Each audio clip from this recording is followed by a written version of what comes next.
नमस्ते, प्रणाम। मैं हूँ आपकी वंदना और स्वागत करती हूँ अपने चाची के चैनल पे आप सभी का।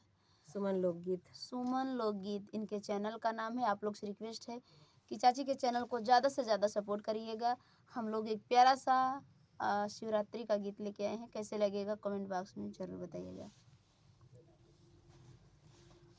केहू देखला हो यार, केहू देखला हो यार, हमरे बलम बउरहवा के। केहू देखला हो यार, केहू देखला हो यार, हमरे बलम बउरहवा के। हमरे बलम बउरहवा के। केहू देखला हो यार, केहू देखला हो यार, हमरे बलम बउरहवा के।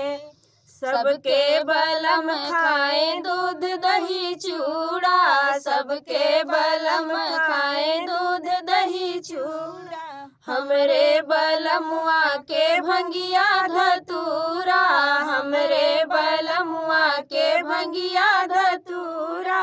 माथे चंदा लीलार, माथे चंदा लीलार, हमरे बलम बउरहवा के। माथे चंदा लीलार, माथे चंदा लीलार, हमरे बलम बउरहवा के।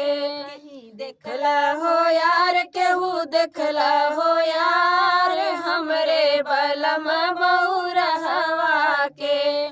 सबके बलम पहिरे सोने का हरवा, सबके बलम पहिरे सोने का हरवा, हमरे बलमुआ के बिच्छू गोजरवा, हमरे बलमुआ के बिच्छू गोजरवा।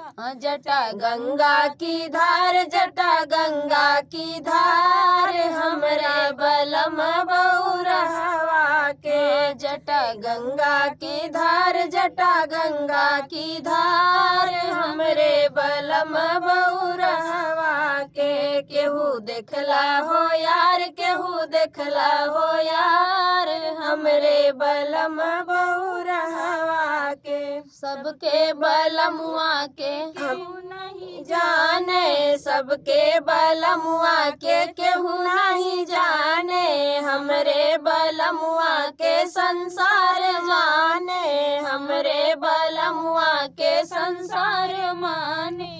नमवा त्रिपुरार, नमवा त्रिपुरार, हमरे बलम बउरहवा के। नमवा त्रिपुरार, नमवा त्रिपुरार, हमरे बलम बउरहवा के। केहू देखला हो यार, केहू देखला हो यार, हमरे बलम बउरहवा के। तो फ्रेंड गीत कैसा लगा कमेंट बॉक्स में बताइएगा। फिर मिलते किसी नए गाने के साथ, तब तक के लिए बाय बाय दोस्तों। और आप लोग से रिक्वेस्ट है कि चाची के चैनल को ज़्यादा से ज़्यादा सपोर्ट करिए, अपना प्यार दुलार दीजिए। बहुत बहुत धन्यवाद आप सबका।